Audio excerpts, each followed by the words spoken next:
يسبح له من في السماوات ومن في الأرض آناء الليل وأطراف النهار، والصلاة والسلام على سيد الأبرار إمام الأخيار سيدنا محمد المصطفى المختار وعلى آله وأصحابه ومن تبعه بإحسان إلى دار القرار. أما بعد، فقال الله تعالى في القرآن الكريم: أعوذ بالله من الشيطان الرجيم، بسم الله الرحمن الرحيم.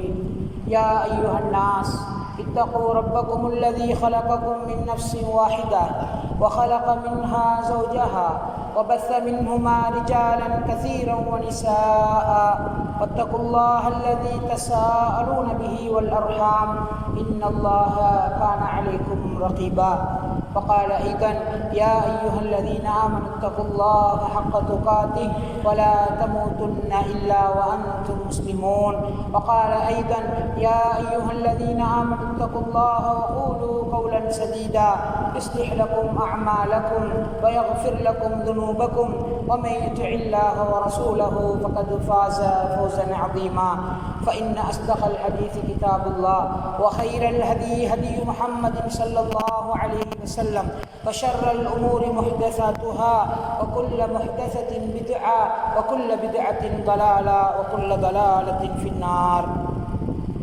வார்த்தைகளில் மிகவும் வாய்மை மிக்கது வல்லவன் அல்லாஹுடைய வார்த்தை அல் குர்ஆன் என்றும், வாழ்க்கை வழிமுறைகளிலே மிகவும் சிறந்த வாழ்க்கை வழிமுறை அண்ணல் நபி ஸல்லல்லாஹு அலைஹி வஸல்லம் அவர்கள் காட்டித் தந்த தூய இஸ்லாத்தின் வாழ்க்கை வழிமுறை என்றும், மார்க்க விடயங்களில் மிகவும் மோசமானது மார்க்கத்தில் இல்லாததை மார்க்கமாக அதனுள் சேர்ப்பது என்றும், எவையெல்லாம் அப்படி புதிதாக மார்க்கமாக சேர்க்கப்படுமோ அவை அனைத்தும் பித்அத்துகள் அனைத்தும் வழிகேடுகள். யார் அந்த பித்அக்களை நன்மை கருதி செய்வார்களோ அவர்களை அந்த பித்அத்துகள் நாளை மறுமையிலே நரகத்தின் பால் அழைத்து செல்லும் என்று அண்ணல் நபி ஸல்லல்லாஹு அலைஹி வஸல்லம் அவர்கள் தமது உரைகளின் ஆரம்பங்களிலே கூறக்கூடிய மார்க்கத்தின் அடிப்படையை உங்களுக்கும் ஞாபகித்தவனாக இந்த ஹுத்பா பிரசங்கத்தை ஆரம்பம் செய்கிறேன். அன்பார்ந்த இஸ்லாமிய சகோதரர்களே, இன்றைய ஹுத்பா பிரசங்கத்திலே மிக முக்கியமான ஒரு தலைப்பிலே நம்முடைய வாழ்க்கைக்கு தேவையான சில முக்கியமான நம்முடைய ஊரின் நலனோடு சம்பந்தப்பட்ட, நம்முடைய ஊரின் எதிர்காலத்தோடு சம்பந்தப்பட்ட சில முக்கியமான தகவல்களை மார்க்கத்திலிருந்து உங்களோடு நான் பேசலாம் என்று விரும்புகிறேன். எனவே வந்திருக்கிற சகோதரர்கள், வீட்டிலிருந்து கேட்கக்கூடிய தாய்மார்கள், சகோதரிகள் சொல்லப்படுகிற விடயங்களை கவனமாக இதன் மூலம் பயனடைய வேண்டும் என்ற நியத்தோடு நாங்கள் கேட்டுக்கொள்ள வேண்டும். அல்லாஹு தஆலா அந்த நியத்தை நம்மிடமிருந்து இந்த ஹுத்பா முடிகிற பொழுது கபூல் செய்ய வேண்டும் என்ற உயர்ந்த பிரார்த்தனையோடு இந்த ஹுத்பா பிரசங்கத்தை ஆரம்பம் செய்கிறேன். அன்பார்ந்த இஸ்லாமிய சகோதரர்களே, இஸ்லாமிய குடும்ப அமைப்பு சம்பந்தமாக, இஸ்லாமிய குடும்பவியல் சம்பந்தமாக நிறைய தலைப்புகளில் நாங்கள் ஹுத்பாக்கள் கேட்டிருக்கிறோம், பயான் நிகழ்ச்சிகள் கேட்டிருக்கிறோம். அதில் அதிகமாக கணவன் மனைவி சார்ந்த தலைப்புகள், அதே போல குழந்தை வளர்ப்பு சம்பந்தமான தலைப்புகள், அதே போல பெற்றோர் பிள்ளைகளோடு சம்பந்தப்பட்ட தலைப்புகள், அதிலும் குறிப்பாக பெற்றோருக்கு உபகாரம் செய்தல் சம்பந்தமான நிறைய பயான் நிகழ்ச்சிகளை சின்ன வயதிலிருந்து நாங்கள் கேட்டு வந்திருக்கிறோம். ஆனால் அன்பார்ந்த இஸ்லாமிய சகோதரர்களே, இஸ்லாமிய குடும்ப அமைப்பை பற்றி பேசுகிற பொழுது பேசப்படாத ஒரு தலைப்பாக அல்லது அதிகம் முக்கியத்துவம் கொடுத்து பேசப்படாத ஒரு தலைப்பு இருந்து வருகிறது. இன்னும் சொல்ல போனால் இஸ்லாமிய குடும்ப உருவாக்கத்தில் தாயின் முக்கியத்துவம் கூட நிறைய சந்தர்ப்பங்களில் பேசப்படுகிறது. ஒரு தாயால் எப்படி ஒரு நல்ல பிள்ளைகளை உருவாக்க முடியும் என்ற தலைப்பு அதிகமாக பேசப்பட்டிருக்கிறது. ஆனால் ஒரு தந்தையின் வகிபாகம் என்ன, ஒரு தந்தை ஒரு வீட்டிலே ஒரு குடும்ப அமைப்பை உருவாக்குவதிலே எந்த அளவு முக்கியத்துவம் வகிக்கிறார் என்பது சம்பந்தமான விஷயங்கள் அதிகமாக பேசப்படுவது கிடையாது. ஆனால் அதிகமாக பேசப்பட வேண்டிய ஒரு பகுதியாக இருக்கிறது. எனவே அன்பார்ந்த இஸ்லாமிய சகோதரர்களே, இன்றைய ஹுத்பாவிலே ஒரு சாலிஹான தந்தை என்ற தலைப்பிலே மார்க்கத்திலிருந்து சில முக்கியமான செய்திகளை உங்களோடு பேசலாம் என்று ஆசைப்படுகிறேன். முதலாவதாக ஒரு அடிப்படையை உங்களுக்கு நான் சொல்கிறேன், ஞாபகத்தில் வைத்துக் கொள்ளுங்கள். அதாவது ஒரு தனி மனிதன் திருந்த வேண்டும் என்றால் அதற்கு மிக முக்கியமான ஒரு பகுதி இருக்கிறது.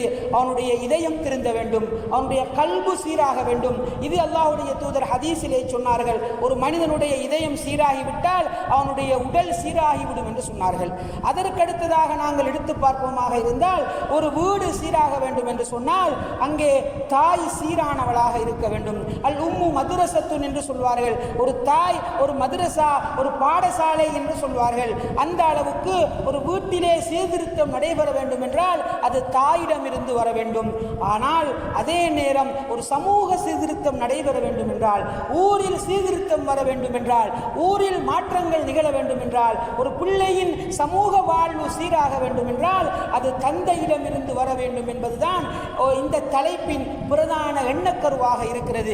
இதனைத்தான் நீங்கள் ஆழமாக புரிய வேண்டும். தனி மனித சீர்திருத்தம் இதயத்தோடு சம்பந்தப்பட்டது, ஒரு வீட்டின் சீர்திருத்தம் தாயோடு சம்பந்தப்பட்டது, ஒரு சமூகத்தின் சீர்திருத்தம் என்பது தந்தையோடு சம்பந்தப்பட்டது என்ற இடத்தில் இருந்துதான் இந்த செய்திகளை நான் உங்களோடு பேசப் போகிறேன். அன்பார்ந்த இஸ்லாமிய சகோதரர்களே, ஒரு தந்தையின் முக்கியத்துவம் எந்த அளவுக்கானது என்று நாங்கள் படிப்போமாக இருந்தால், அனாதைகள் சம்பந்தமான ஹதீசுகளை நீங்கள் படித்தால் விளங்கும் ஒரு வீட்டிற்கு தந்தை என்பவர் யார் என்று. அன்பார்ந்த இஸ்லாமிய சகோதரர்களே, அது ஒரு விரிவான தலைப்பு. நான் ஒரே ஒரு விஷயத்தை மட்டும் சொல்கிறேன். அல்லாஹ்வுடைய தூதர் ஸல்லல்லாஹு அலைஹி வஸல்லம் அவர்கள் சொன்ன ஹதீஸ் நமக்கெல்லாம் தெரியும். யார் ஒரு அனாதையுடைய விஷயத்தை பொறுப்பெடுக்கிறாரோ, யார் ஒரு அனாதையுடைய விஷயத்தில் பொறுப்புதாரியாக ஒரு அனாதை பிள்ளையை வளர்த்தெடுப்பது, அவருடைய பொருளாதார விஷயம், கல்வி விஷயம் என்று பாரம் எடுக்கிறாரோ, அவரும் நானும் சொர்க்கத்தில் இப்படி இருப்போம் என்று அல்லாஹ்வுடைய தூதர் சேர்த்து சொன்னார்கள். அல்லாஹ்வுடைய தூதர் ஒரு அனாதையை பொறுப்பெடுப்பது சொர்க்கத்திற்கு கொண்டு போகிற காரியம் என்று சொல்லி இருக்கிறார்கள் என்றால் அதனுடைய அர்த்தம் என்ன? ஒரு ஊரில் தந்தையின் பராமரிப்பில்லாத பிள்ளை இருக்கக்கூடாது. கேள்விப்பார், அதாவது கேட்பார் பார்ப்பாரற்ற பிள்ளைகள் ஊரில் இருக்கக்கூடாது. அப்படி ஒரு நிலைமை இருந்தால் அதை நீங்க யாராவது பொறுப்பெடுக்க வேண்டும். அப்படி பொறுப்பெடுக்காவிட்டால், ஊரில் கேட்பார் பார்ப்பார் இல்லாத பிள்ளைகள் இருந்தால் அந்த ஊர் நாசமாகிவிடும். அதனால் அந்த பிள்ளையை பொறுப்பெடுப்பவர் சொர்க்கத்தில் என்னோடு இருப்பார். அன்பார்ந்த இஸ்லாமிய சோழர்களே, இந்த ஹதீஸின் ஆழத்தை புரிந்து கொள்ளுங்கள். சொர்க்கம் செல்வார் அல்ல, சொர்க்கத்தில் நபியோடு இருப்பார். எவ்வளவு ஒரு உயர்ந்த இடத்தை சொல்கிறார்கள் என்றால், ஒரு தந்தையுடைய வகிபாகம் என்ன, ஒரு தந்தையுடைய அந்தஸ்து எந்த இடத்தில் வைத்து சொல்லப்பட்டிருக்கிறது. ஒரு தந்தை இல்லாத பிள்ளை ஊரால் பொறுப்பெடுக்கப்பட வேண்டிய பிள்ளை என்ற நிலைமையில் மார்க்கம் சொல்லி இருக்க நாங்கள் கவலைப்பட வேண்டிய விஷயம் என்னவென்றால், ஏன் இந்த தலைப்பை பேசுகிறோம் என்றால், இன்று பாப்பாமார் உள்ள பிள்ளைகள் கேட்பார் பார்ப்பார் இல்லாத பிள்ளைகளாக மாறியிருக்கிறார்கள். அனாத புள்ள மாதிரி எத்தனை மணிக்கு ரோட்டுக்கு வாரான், எத்தனை மணிக்கு வீட்டுக்கு போறான், என்ன செய்கிறான் என்று பாப்பா அம்மா வீட்டில் இருக்கிற பிள்ளைகள் அனாதை பிள்ளைகளாக மாறி இருக்கக்கூடிய நிலைமையில் தான் இந்த தலைப்பை கவலையோடு பேச வேண்டியதாக இருக்கிறது. இஸ்லாம் எந்த அளவு தூரம் இந்த பெற்றோருக்கு முக்கியமாக தந்தையின் இடத்தை கொடுத்திருக்கிறது என்றால், ஊரில் ஒரு தந்தை இல்லாத கேட்பார் பார்ப்பார் இல்லாத பிள்ளைகள் இருக்கக்கூடாது. அதை பொறுப்பெடுப்பது சுவனத்திற்கு கொண்டு போகிற காரியம் என்று சொல்லித் தந்திருக்கிறது. இதிலிருந்து ஒரு தந்தையின் முக்கியத்துவத்தை புரிந்து கொள்ளலாம். அடுத்தது அன்பார்ந்த இஸ்லாமிய சகோதரர்களே, இந்த தந்தை சம்பந்தமாக நாங்கள் பேசுகிற பொழுது, சாலிஹான தந்தை என்று பேசுகிற பொழுது நிறைய நேரங்களில் ஒரு பௌதீக தியாகங்களை தான் அதிகமாக தந்தை சம்பந்தமாக பேசுகிறோம். ஒரு தந்தை இவ்வளவு கஷ்டப்படுகிறார், வெயிலில் கஷ்டப்படுகிறார், மழையில் கஷ்டப்படுகிறார், தன்னுடைய ஆசாபாசங்களை தியாகம் செய்கிறார், உங்களுடைய படிப்புக்காக, உணவுக்காக, உடைக்காக எவ்வளவு தியாகம் செய்கிறார் என்று நாங்கள் அதிகமாக பேசி கேள்விப்பட்டிருக்கிறோம். ஆனால் அன்பார்ந்த இஸ்லாமிய சகோதரர்களே, இன்றைய குத்துபாவில் நான் உங்களுக்கு சொல்ல போவது ஒரு தந்தை செய்ய வேண்டிய பௌதீக தியாகங்களை அல்ல. அதில் நாங்கள் 190% செய்கிறோம். பிள்ளைகளுக்காக கஷ்டப்படுகிறோம், பிள்ளைகளுக்காக வேலை செய்கிறோம், பிள்ளைகளுக்காக வெயிலில் நிற்கிறோம், பிள்ளைகளுக்காக மழையில் நிற்கிறோம். இந்த தியாகங்கள் செய்தால் பிள்ளைகள் நன்றாக வந்து விடுவார்கள் என்று நினைத்துக் கொண்டிருக்கிறோம். ஆனால் அன்பார்ந்த இஸ்லாமிய சகோதரர்களே, சாலிஹான தந்தை என்பவர் இந்த பௌதீக உலகம் சார்ந்த தியாகங்களை தாண்டி ஆன்மீக தியாகங்கள் செய்ய வேண்டி இருக்கிறது. அவர் மார்க்க ரீதியான பல தியாகங்கள் செய்துதான் ஒரு பிள்ளையை வளர்த்தெடுக்க வேண்டி இருக்கிறது என்பதை உங்களுக்கு நான் வரலாற்றிலிருந்து ஆதாரங்களோடு சொல்கிற பொழுது நீங்கள் புரிந்து கொள்வீர்கள். அடே, நான் என் பிள்ளை பிள்ளைய நல்லா வளர்த்துக்கிட்டு இருக்கிறேன் நினைச்சுக்கிட்டு இருக்கிறேன்.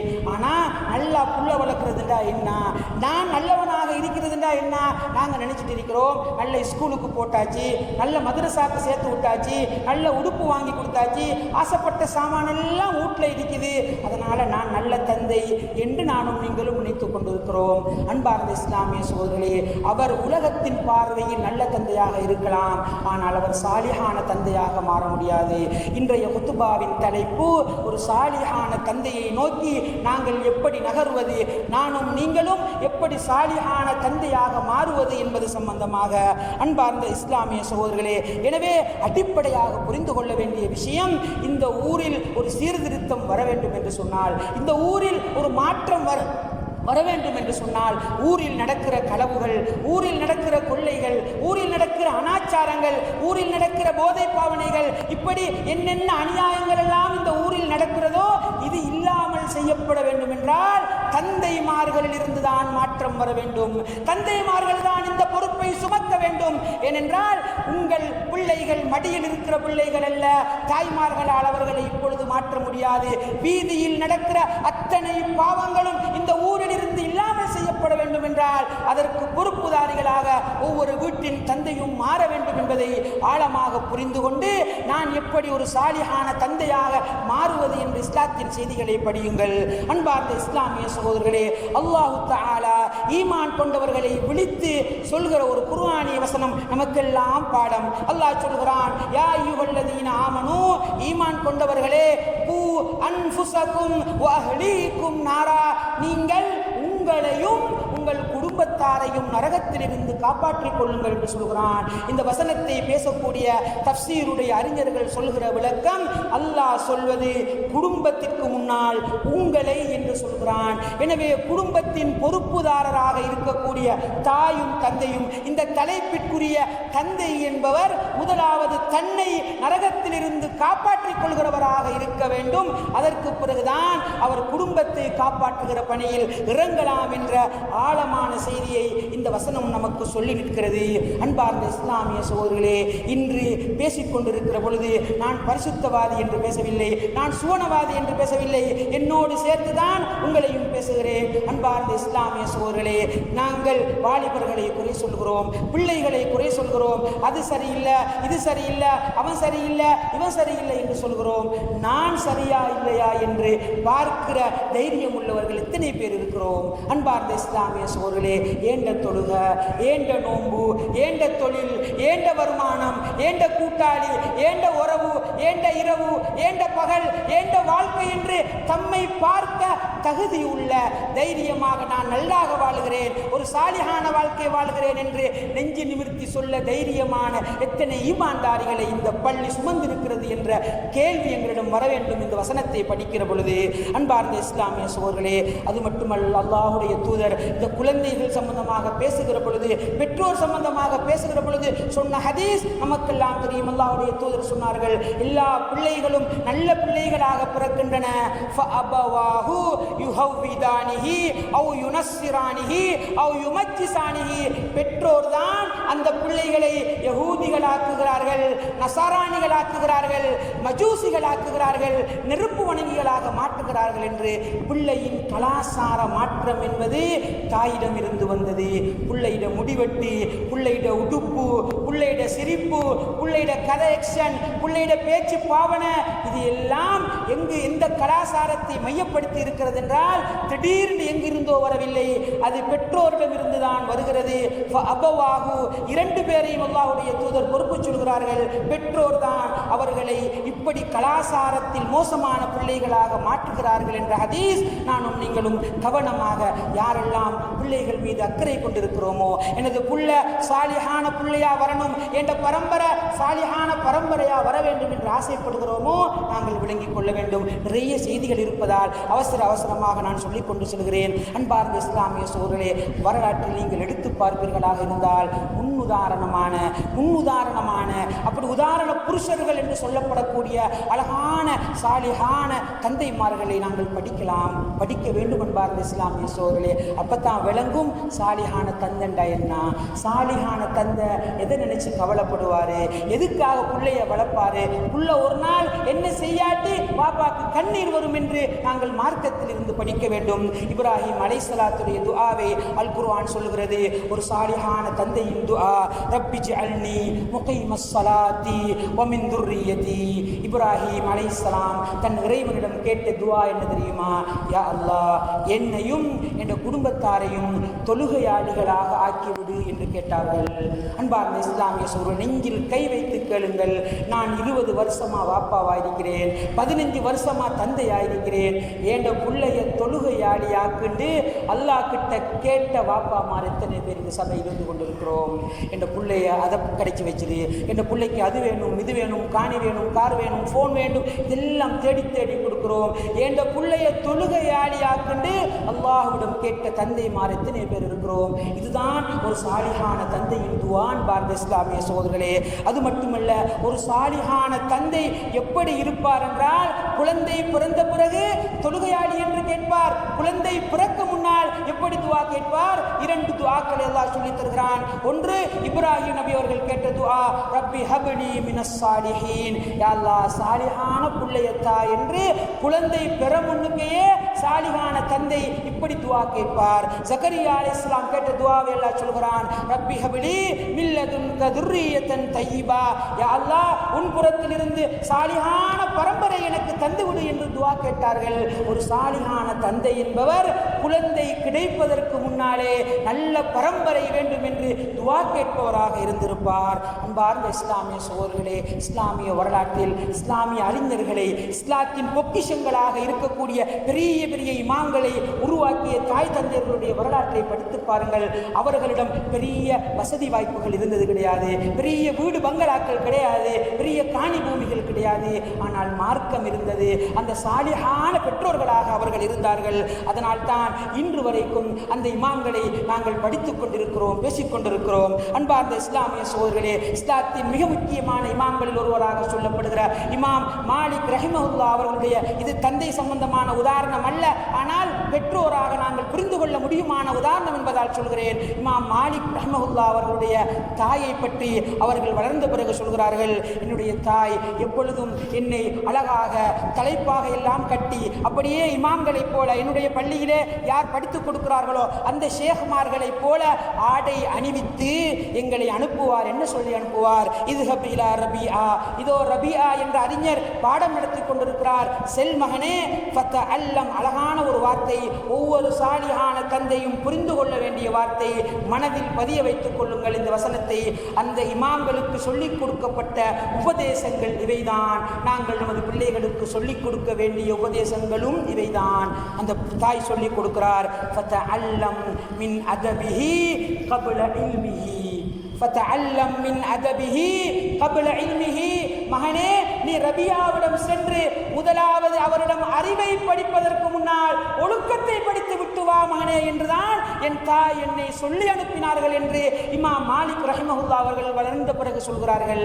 ஒரு சாலிஹான தந்தை அப்படித்தான் பிள்ளையை உருவாக்குவார். ஒரு சாலிஹான தாய் பிள்ளைக்கு அதைத்தான் சொல்லிக் கொடுப்பார். அன்பார்ந்த இஸ்லாமிய சகோதரர்களே, நானும் நீங்களும் நினைத்துக் கொண்டிருக்கிறோம் ஒழுக்கம் என்பது நமக்கு தெரியும், நான் ஒழுக்கமான ஆள், நானும் நீங்களும் ஒழுக்கம் தெரிந்தவர்கள் என்று நினைத்துக் கொண்டிருக்கிறோம். இமாம்களை நீங்கள் படித்து பார்ப்பீர்களாக இருந்தால் ஒழுக்கத்தை பற்றி அவ்வளவு கவனம் எடுத்திருக்கிறார்கள். ஒரு வரலாற்று சம்பவத்தை நான் உங்களுக்கு சொல்கிறேன். அப்துல்லா இப்னுல் முபாரக் ரஹிமஹுல்லா அவர்கள் இஸ்லாமிய வரலாற்றில் மிக பிரபலமாக பேசப்படுகிற ஒரு இமாம் சொல்லுகிற ஒரு வசனத்தை ஒவ்வொரு சாலிஹான தந்தையும் விளங்கிக் கொள்ள வேண்டும். அவர் சொல்கிறார், தஅல்லம்துல் அதப 30 சனா வதஅல்லம்துல் இல்ம 20 சனா வகானு யதஅல்லமூனல் அதப சும்மல் இல்ம. அவர் சொல்லுகிற வசனத்தை பாருங்கள். ஒரு இஸ்லாமிய பெரிய அறிஞர் சொல்கிறார், நான் ஒழுக்கத்தை 30 வருடங்கள் படித்தேன், ஒழுக்கத்தை 30 வருடங்கள் படித்தேன், அறிவை 20 வருடங்கள் படித்தேன். அப்படி என்றால் ஒரு 10 வயசுல படிக்க ஆரம்பிச்சா ஒரு 60 வயசுல ஒரு சொல்றது உதாரணமாக வைத்துக் கொள்ளுங்கள். எத்தனை வயசுல சொன்னார் என்ற ஆதாரம் இல்லை, ஆனால் 50 வருஷம் படிச்சிருக்கிறாருன்னா அவர் ஒரு 5 வயசுலயோ 6 வயசுலயோ படிக்க போய்த்திருந்தா ஒரு 55 வயசுல இவர் சொல்றார் என்று வைத்துக் கொள்ளுங்கள். 30 வருஷம் ஒழுக்கம் படித்தோம், 20 வருஷம் இல்மு படித்தோம், அறிவை படித்தோம்.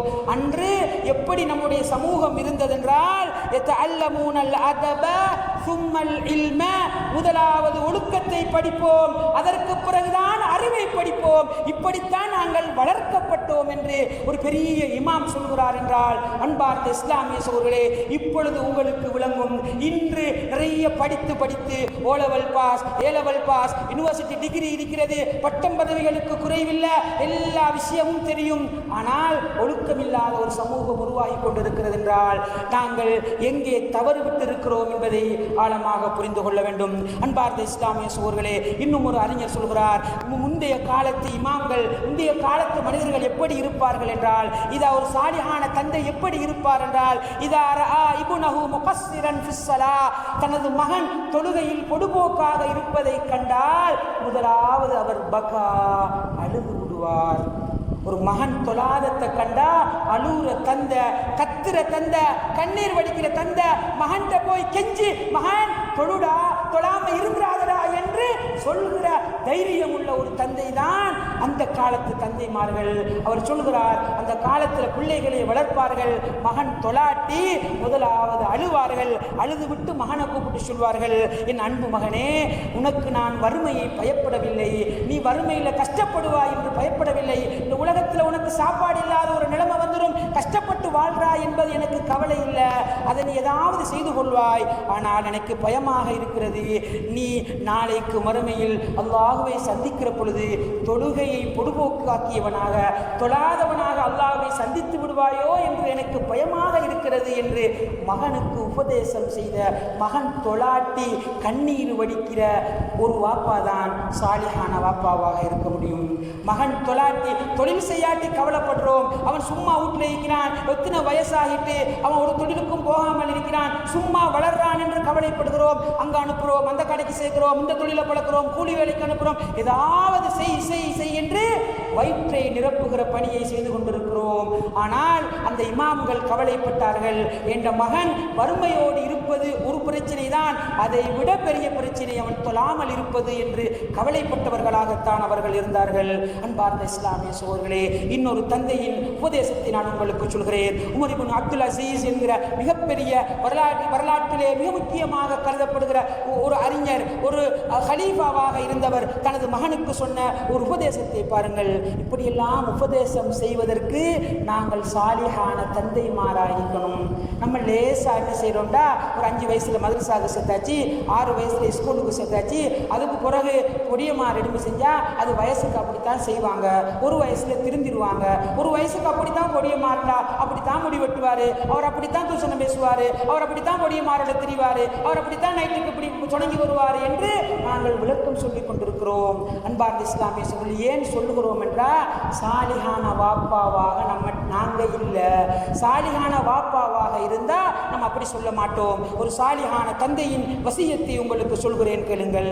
அவர் சொல்கிறார், அதாவது தன் மகனை அழைத்து சொல்வாராம், என் அருமை மகனே, இதா தஅத் நஃப்ஸுக இலா மஅசியத்தில்லா, உண்ட மனசு சில நேரம் சின்ன வயசு தானே, இளம் வயசு தானே, பாவம் செய்ய ஆசைப்படும் மகனே, உண்ட மனசுக்கு பாவம் ருசியா இருக்கும் மகனே, அப்படி உண்ட மனசு பாவம் செய்ய ஆசைப்பட்டா ஃபததக்கர் நத்ரல்லாஹி இலைக், அல்லாஹ் உன்னை பார்த்துட்டு, வாப்பா இல்லாட்டி பரவாயில்லை, வாப்பா உசுரோடு இருப்பேன், மொத்தா போயிருவேன், தூரத்தில் இருப்பேன், நீ எங்கேயோ இருப்பா, நான் ஊரில் இருப்பேன், நீ ஒரு நாடு கடந்து வேற நாட்டில் இருப்பாய், வாப்பா பக்கத்தில் இருக்க மாட்டேன், ஆனால் உன்னோட மனசுக்கு பாவம் செய்ய ஆசை வந்தா அல்லாஹ் பார்த்துட்டு இருக்கிறான்னு நினைப்பு வச்சுக்கிடு மகனே என்று சொல்லி கொடுத்த தந்தைமார், இஸ்லாமிய வரலாற்றின் தந்தைமார்கள். இதுதான் சாலிஹான தந்தைமார்கள். வீட்டில் படம் போட்டு மகனுக்கு காட்டி கொடுக்குற தந்தைமார்கள் அல்ல, ஃபோனில் என்ன பாட்டு சத்தம் கேட்டாலும் அவனுக்கு போட்டு கொடுத்துட்டு ரூமில் படுக்கிற தந்தைமார்கள் சாலிஹான தந்தைமார்கள் கிடையாது. அன்பார்ந்த இஸ்லாமிய சகோதரர்களே, இப்படி வளர்த்திருக்கிறார்கள். எந்த அளவுக்கு என்று சொன்னால், அன்பார்ந்த இஸ்லாமிய சகோதரர்களே, ஒரு ஆழமான ஒரு தந்தை, ஒரு சாலி, நானும் நீங்களும் என்ன நினைச்சிட்டு இருக்கிறோம்டா, உள்ள நல்லா வரணும்டா, நல்ல சாப்பாடு கொடுக்கணும், நல்ல உடுப்பு கொடுக்கணும், நல்ல கல்வி கொடுக்கணும், எங்கேயாவது ஒரு கோர்ஸுக்கு அனுப்பணும், எங்கேயாவது ஒரு ஸ்கூலுக்கு சேர்த்துடணும். இது பிள்ளைக்கு நாங்கள் பௌதிக பௌதீக ரீதியாக செய்யத்தான் வேண்டும். ஆனால் இஸ்லாம் இன்னொரு பகுதியை சொல்லித் தருகிறது. நீங்க நேரடியா பிள்ளையோட டச்சாக தேவையில்லை.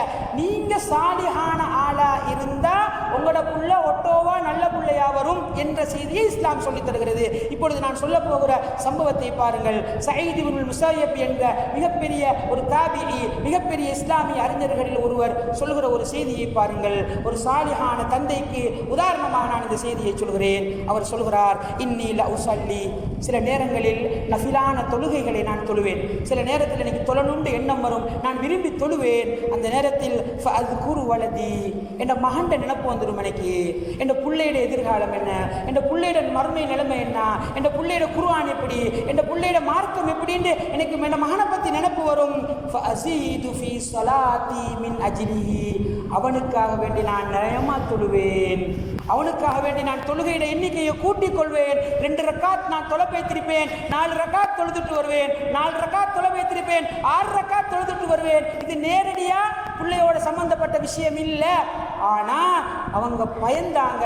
ஒரு சாலிஹான தந்தை நினைத்தார், ஏண்ட தொழுகையால ஏண்ட புள்ள சீராகுவான், ஏண்ட சுஜூதால ஏண்ட புள்ள நல்ல பிள்ளையா வருவான், ஏண்ட திக்ரால நான் பள்ளியில இருந்து செய்கிற திக்ரால ஏண்ட புள்ள நல்ல பிள்ளையா வரும், நான் தொழுகிற ஒரு தஹஜ்ஜத்தால ஏண்ட புள்ள நல்ல பிள்ளையா வரும் என்கிற ஒரு உணர்வோடு வளர வேண்டியவர்கள் தான் சாலிஹான தந்தைமார்கள்.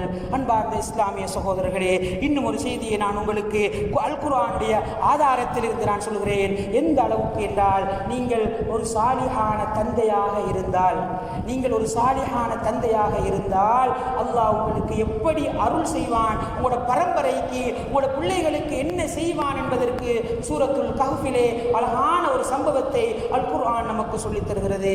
அன்பார்ந்த இஸ்லாமிய சகோதரர்களே, ஒரு விரிவான சம்பவத்தின் சுருக்கமான பகுதியை நான் உங்களுக்கு சொல்கிறேன். மிக அழகான ஒரு வசனம்.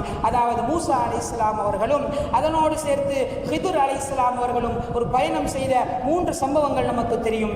அதில் ஒன்று, அதாவது மூசா நபிக்கு சொல்லப்படுகிறது, நான் சில விஷயங்களை செய்வேன், என்னிடம் நீங்கள் கேள்வி கேட்கக்கூடாது, அதற்கான விளக்கத்தை நான் பிறகு தருவேன் என்று சொல்லப்பட்டது.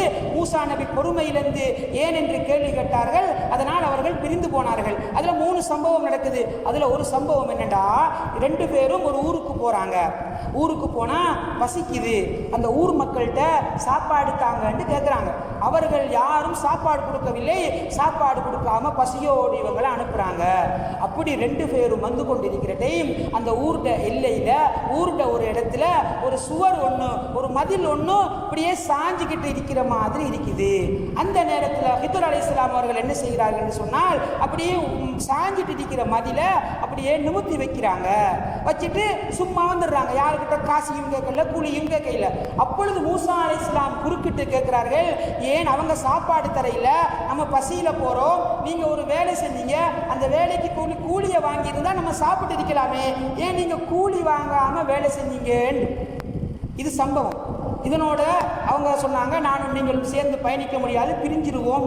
அதுக்கு பிறகு அவங்க செஞ்ச 3 வேலைக்கும் விளக்கம் சொன்னாங்க. அதில் அந்த வளைஞ்சிருந்த மதில ஏன் நான் நிமித்தி வச்சேன் என்று சொன்னால், அல் குர்ஆன் சொல்கிறது, வஅம்மல் ஜிதாரு ஃபகான லிகுலாமைனி யதீமைன், அந்த மதில் சுவர் என்பது 2 அனாதை பிள்ளைகளுக்கு சொந்தமான காணியில் இருக்கிறது. வகான தஹ்தஹு கன்சுல்லஹுமா, அந்த சுவருக்கு கீழால் ஒரு பொக்கிஷம் இருக்கிறது, அல்லது அவர்களுக்கு தேவையான ஒரு புதையல் இருக்கிறது, அவர்களுடைய சொத்து அந்த மதிலுக்கு கீழால் இருக்கிறது. வகான அபூஹுமா சாலிஹா, அந்த 2 பிள்ளைகளும் அனாதை பிள்ளைகள் தான். அந்த 2 பிள்ளைகளுக்கும் வாப்பா இல்லை. ஆனால் அவங்களோட இருந்த கையும் அந்த வாப்பா சாலிஹான வாப்பாவாக இருந்தார். அதால மௌத்துக்கு பிறகு அல்லாஹ் நாடினான், இந்த 2 பிள்ளைகளும் வளர காட்டியும் அந்த மதில் கீழே உலாம இருக்கணும். வளர்ந்த பிறகு அல்லாஹ் ஐயஸ்தஹ்ரிஜா கன்ஸஹுமா, அந்த புதையலை அவர்களுக்கு அல்லாஹ் கொடுக்க நாடினான். அதனால தான் நான் நிமித்தி வச்சேன் என்று விளக்கம் சொன்னார். இந்த சம்பவத்தை பேசக்கூடிய தஃப்சீருடைய அறிஞர்கள் சொல்கிறார்கள், என்ன தெரியுமா, அந்த 2 பிள்ளையும் நல்ல பிள்ளையா இல்லையான்னு அல் குர்ஆன் சொல்லல, ஆனால் அவங்களோட வாப்பா சாலிஹான மனிதராக இருந்தார் என்று சொல்கிறது.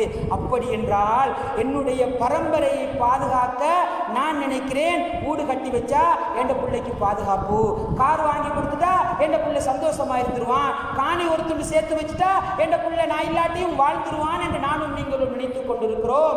ஆனால் அல் குர்ஆன் சொல்கிறது, உங்கள் பரம்பரை பாதுகாக்கப்பட வேண்டும் என்றால், உங்கள் பரம்பரையை பாதுகாக்க அல்லாஹ் பொறுப்பெடுக்க வேண்டும் என்றால் நீங்கள் நல்ல தந்தைகளாக இருக்க வேண்டும், சாலிஹான தந்தைகளாக இருக்க வேண்டும் என்ற ஆழமான செய்தியை அல் குர்ஆனின் இந்த சம்பவம் நமக்கு சொல்லிக் கொண்டிருக்கிறது. எனவே அன்பார்ந்த பெற்றோர்களே, நானும் நீங்களும் நம்முடைய பிள்ளைகளில் அக்கறை உள்ளவர்களாக இருந்தால், இந்த சமூகத்தில் அக்கறை உள்ளவர்களாக இருந்தால், நாங்கள் ஒரு பகுதி உலகத்தை தேடலாம், ஹலாலாக தவறில்லை.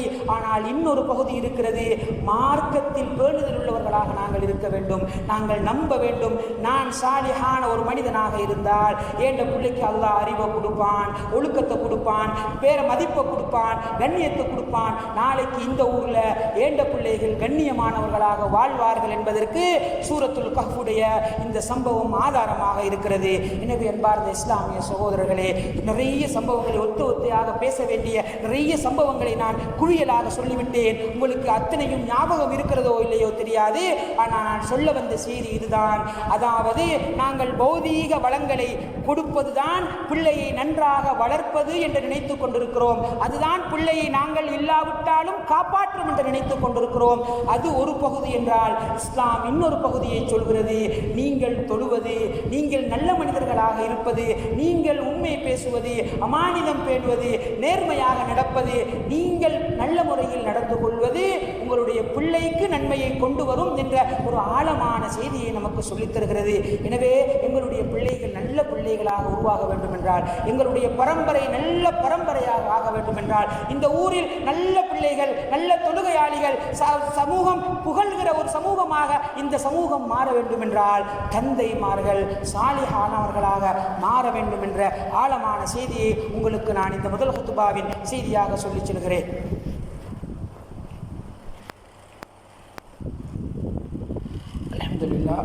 الصلاة والسلام على رسول الله محمد بن عبد الله وعلى آله وصحبه أجمعين أما بعد. அன்பார்ந்த இஸ்லாமிய சகோதரர்களே, இவ்வளவு நேரமாக நாங்கள் சாலிஹான தந்தைமார்களாக இருப்பது என்பது நாங்கள் நம்முடைய பிள்ளைகளுக்கு செய்கிற மிக முக்கியமான ஒரு பணி. நம்முடைய பரம்பரை அல்லாஹ் பாதுகாக்க வேண்டும் என்றால் நாங்கள் சாலிஹானவர்களாக நாங்கள் மாற வேண்டும் என்ற செய்தியை நான் உங்களுக்கு நிறைய இஸ்லாமிய உதாரணங்களிலிருந்து, அதாவது நாங்கள் நினைக்கிறோம் உலகத்தின் தேவைகளை முடித்து கொடுத்தால் நம்முடைய பிள்ளைக்கு எல்லாம் செய்துவிட்டதாக. அப்படி அல்ல.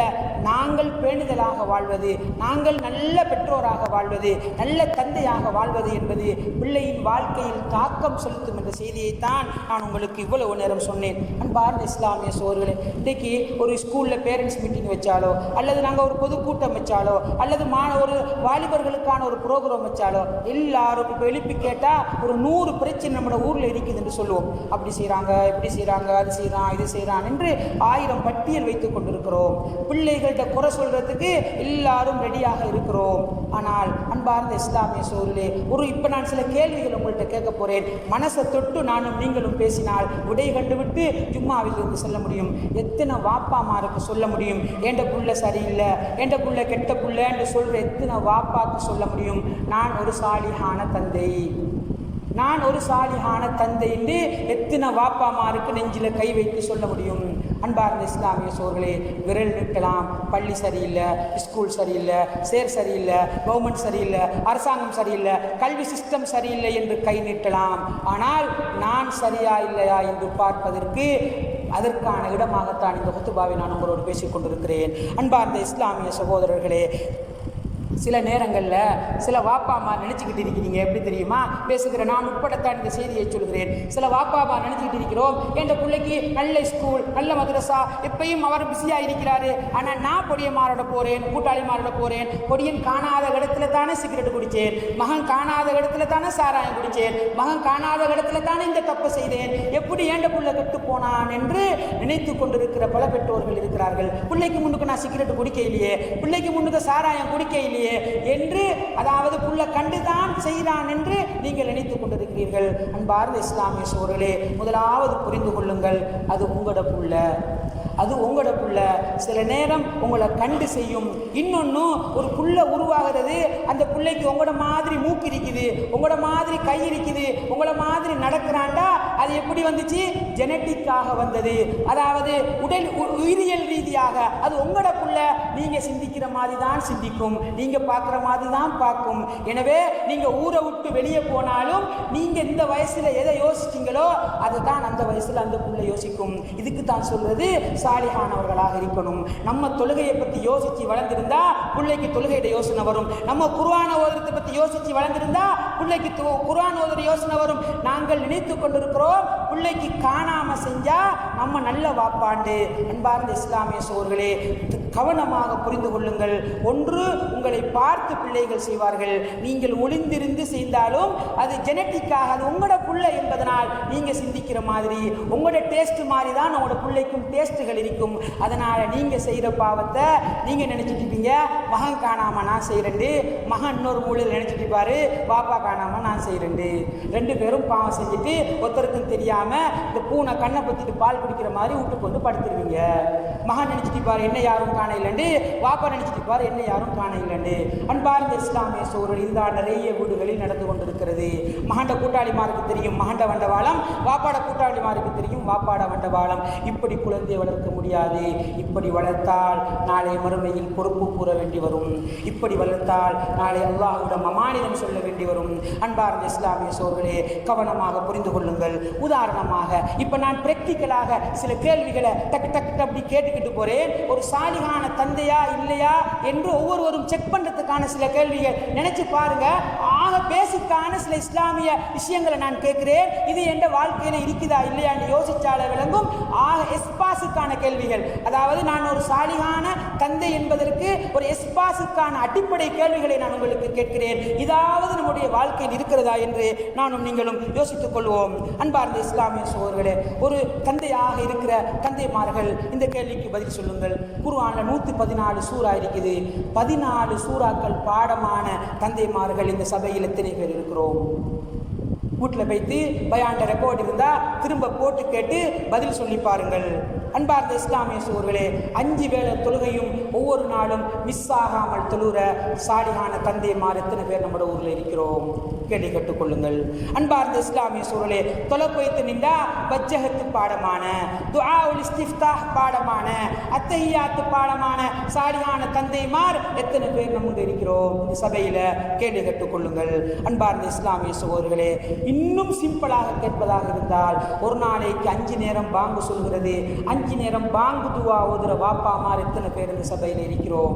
அன்பார்ந்த இஸ்லாமிய சோழர்களே, இன்னும் கொஞ்சம் இறங்கி கேள்வி கேட்கிறதா இருந்தா எத்தனை வாப்பாமாருக்கு பாங்கு சொல்ல தெரியும்? மகன் வந்து பாப்பா நாளைக்கு மதரசாவில் பாங்கு சொல்ற போட்டி வைக்கிறாங்க, பாங்கு சொல்லித்தாங்கன்னு கேட்டா பாங்கு சொல்லி கொடுக்க பெலமுள்ள ஈமானிய சாலியான தந்தைமார் எத்தனை பேர் இந்த சபையில் இருக்கிறோம்?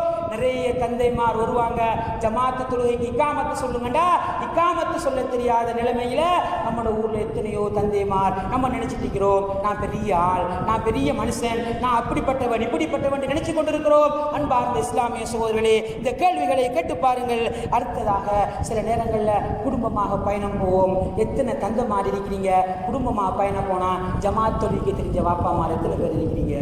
பயணமாக குடும்பத்தில் போனால் ஒரு இடத்துல நிப்பாட்டி தொலை போகிறோம்டா, பள்ளிக்கு கூட்டி போய் அல்லது ஒரு கிரவுண்டில் நிப்பாட்டி டெப்பில் ஒளி செஞ்சுட்டு வாங்கன்னு ஜமாத் நடத்துறதுக்கு தெரிந்த எத்தனை வாப்பாமா நம்மளோட ஊரில் இருக்கிறோம்? நான் கேட்குறதெல்லாம் ஆக சிம்பிளான ஒரு முஸ்லிமின் ஒரு சாதாரண மனிதன், பெரிய அவுலியா பெரிய பக்திவான் எல்லாம் செய்யக்கூடிய கேள்விகள் அல்ல, ஆக சின்ன விஷயங்களை கேட்டுக்கொண்டிருக்கிறேன். அன்பார்ந்த இஸ்லாமிய சோழர்களே, இந்த சபையில் இருக்கிற தந்தைமார்களில் சாலிகான தந்தைமாராக இருந்தால் இந்த கேள்விக்கு பதில் சொல்லுங்கள். காலை மாலை திக்ருகள் பாடமான வாப்பாமார் எத்தனை பேர் இருக்கிறோம்? இன்னும் ஒரு படி தாண்டி காலை மாலை திக்ருகளை பாடம் தான் இல்லை, பார்த்து ஓதுறதுக்கு ஒரு புத்தகத்தை வாங்கி வச்சிருக்கிறேன், அதை பார்த்து காலையிலையும் மாலையிலையும் நான் அவுராது ஓதுறேன் என்று சொல்லக்கூடிய ஒரு வாப்பாமார் எத்தனை பேர் இருந்து கொண்டிருக்கிறோம்? அன்பார்ந்த இஸ்லாமிய சோழர்களே, பயணம் போனால் எப்படி சேர்த்து தொழுகிறது, எப்படி சுருக்கி தொழுகிறதுன்னு தெரிஞ்ச வாப்பாமார் எத்தனை பேர் இருந்து கொண்டிருக்கிறோம்? கொள்கிறோம். அன்பார்ந்த இஸ்லாமிய சகோதரர்களே, மண் சரியில்லாமல் ஒரு விவசாய பூமியில் இந்த உதாரணம் மிக பொருத்தமாக இருக்கும் என்று நினைக்கிறேன். மண் சரியில்லாமல் மரம் எப்படி செழிக்கும் என்பதுதான் என்னுடைய கேள்வியாக இருக்கிறது. சாலிகான வாப்பா இல்லாமல் எப்படி ஒரு சாலிகான புள்ள வரும்? சாலிகான வாப்பா இல்லாமல் எப்படி ஒரு சாலிகான குடும்பம் உருவாகும்? சாலிகான வாப்பா இல்லாமல் எப்படி ஒரு சாலிகான பரம்பரை உருவாகும்? அன்பார்ந்த இஸ்லாமிய சகோதரர்களே, மாற்றம் என்பதை இங்கிருந்து ஆரம்பிக்க வேண்டும். அன்பார்ந்த இஸ்லாமிய சகோதரர்களே, இன்னும் ஒரே ஒரு செய்தியை மட்டும் நான் சொல்லி முடித்துக் கொள்கிறேன். என்ன தெரியுமா? நம்ம ஆசைப்படுறோம், எப்பையும் நமக்கு யார் வேணும்டா? ரப்பனா ரப்பிர்ஹம்ஹுமா கமா ரப்பயானி சகீரா என்று துஆ கேட்கிற பிள்ளைகள் வர வேண்டும் என்று ஆசைப்படுகிறோம். நம்ம ஏழாம போன பிறகு அல்லது நம்ம மௌத்தா போன பிறகு, யா அல்லாஹ் என்ற வாப்பாக்கு இரக்கம் காட்டின்று துஆ கேட்கக்கூடிய பிள்ளைகள் உருவாக வேண்டும் என்று ஆசைப்படுகிறோம். ஆனால் நாங்கள் புள்ள பிறக்க முன்னுக்க ரப்பி ஹப்லி மின சாலிஹீன் என்ற துஆவை கேட்கவில்லை. அது மட்டுமல்ல, பிள்ளைகள் வளர்ந்த பிறகு ரப்பனா ஹபுலனா மின் அஸ்வாஜினா வதுர்ரியாத்தினா குர்ரத அயுன் என்ற துஆவை நாங்கள் கேட்கவில்லை. உலகத்தில் புள்ள வர முன்னுக்கையும் துஆ கேட்க இல்லை, உலகத்தில் வார டைமும் துஆ கேட்க இல்லை. நம்ம மௌத்தா போன பிறகு மட்டும் நம்மளோட புள்ள துஆ கேட்கும் எதிர்பார்க்கிறது என்ன அறிவு, என்ன உளவியல் அல்லது என்ன சயின்ஸில் வந்து சேரும்? அன்பார்ந்த இஸ்லாமிய சோர்களே, எனவே கவனமாக இருங்கள். குறை சொல்வதற்காக, நோண்டியாக்குவதற்காக, கேவலப்படுத்துவதற்காக இந்த விஷயங்களை நான் சொல்லவில்லை. யதார்த்தமாக பிராக்டிக்கலாக விளக்கப்படுத்த வேண்டும் என்பதற்காகத்தான் இந்த செய்திகளை சொன்னேன். எனவே அன்பார்ந்த இஸ்லாமிய சோர்களே, புள்ள நேர்மையை ஸ்கூலில் படிக்க தேவையில்லை, எனக்கிட்ட இருந்து படிக்கட்டும். உண்மையா இருக்கிறத, உண்மை சொல்றத புள்ள மதரசாவில் படிக்க தேவையில்லை, ஜும்மாவில் படிக்க தேவையில்லை, எனக்கிட்ட இருந்து படிக்கணும். புள்ள அமானிதம் பேன்றத ரோட்டில் யாருக்கிட்டையோ படிக்க தேவையில்லை, யூனிவர்சிட்டிக்கு போய் படிக்க தேவையில்லை, வீட்டில் படிக்கணும். அப்படியான பெற்றோர்களாக நாங்கள் இருப்போமாக இருந்தால் எந்த யூனிவர்சிட்டிகளும் படித்துக் கொடுக்காத பெரிய பெரிய பாடங்களை வீடுகள் படித்துக் கொடுக்கலாம். அன்பார்ந்த இஸ்லாமிய சகோதரர்களே, அதற்கு சாலிகான பெற்றோர்களாக நாங்கள் மாற வேண்டும். எனவே அன்பார்ந்த இஸ்லாமிய சகோதரர்களே, ஒருவர் இந்த ஹுதுபாவின் மூலமாக தன்னை மாற்றிக்கொள்வாராக இருந்தால் அதுவே அல்லாஹ் இந்த ஹுதுபாவுக்கு செய்கிற மிகப்பெரிய தௌஃபீக்காக நான் நினைக்கிறேன். அன்பார்ந்த பெற்றோர்களே, எல்லாரும் கஷ்டப்படுறோம். யாரும் வீட்டில் சும்மா இருக்க இல்லை. வெயிலில் கஷ்டப்படுறோம், மழையில் கஷ்டப்படுறோம், கடன் படுறோம், இவ்வளோ பிரச்சனை. இப்படி எழும்பி இரவு தூங்க வாரத்துக்கு 1000 சுமைகளை தூக்கிட்டு வந்து நிம்மதியாக படுக்க இயலாத நிலைமையில் இருக்கக்கூடிய எத்தனையோ வாப்பா மாதிரி இருக்கிறீங்க. எல்லா கஷ்டமும் என்னத்துக்கு? உலகத்தில் என்னோட பிள்ளைக்கு சாப்பாடை கொடுத்துடணும், உடுப்பை கொடுத்துடணும், சந்தோஷமாக இருந்துடணும், என் பிள்ளை யாருக்கிட்டையும் கை நீட்டிடக்கூடாதுன்னு. ஆனால் அந்த இஸ்லாமிய அறிஞர்கள் கவலைப்பட்டதை போல, என் பிள்ளை தொழுகை இல்லாமல் அல்லாஹ்கிட்ட போனால், குர்ஆன் ஓத தெரியாமல் அல்லாஹ்கிட்ட போனால், ரோட்டு வெளியே தூசணம் பேசி தெரியிறானே, இந்த நிலைமையில் அல்லாஹ்கிட்ட போனால், ஓடுற பைஸ்கில் ஓடுற ஓட்டத்துக்கு 4 பேரை கொண்டு போட்டோம் அல்லாஹ்கிட்ட போனால், அல்லது எக்ஸிடென்ட்ல அவன் மௌத்தா போய் அல்லாஹ்கிட்ட போனால் என்ன நிலைமைன்னு யோசிக்கக்கூடிய, பிள்ளையிட கபுரை, பிள்ளையிட மறுமையை, பிள்ளையுடைய விசாரணையை யோசிக்கக்கூடிய பெற்றோர்களாக நான் நீங்களும் மாற வேண்டும். தஹஜ்ஜுதில் கண்ணீர் வடிப்போம். பெற்றோருடைய துஆவுக்கு பெரிய மதிப்பு அல்லாஹ்விடம் இருக்கிறது. தந்தைமாருடைய துஆவுக்கு பெரிய ஒரு மதிப்பு அல்லாஹ்விடம் இருக்கிறது. அன்பார்ந்த பெற்றோர்களே, வாலிபர்களாக இருக்கிற பொழுது இந்த சுமையை நீங்கள் உங்கள் தலைகளுக்கு எடுங்கள். நான் சாலிகான மனிதனாக முதலாவது மாறப்போர் என்று நியத்து வைப்பீர்களாக இருந்தால் அதுவே அல்லாஹ் செய்த மிகப்பெரிய தௌஃபீக்காக இருக்கும். வல்லவன் ரஹ்மான் பேசுகிற என்னையும் கேட்கிற உங்களையும் சாலிகான பெற்றோர்களின் கூட்டத்தில் ஆக்கியருள்வானாக. வாஹிரு தஅவானா அனில் ஹம்துலில்லாஹி ரப்பில் ஆலமீன்.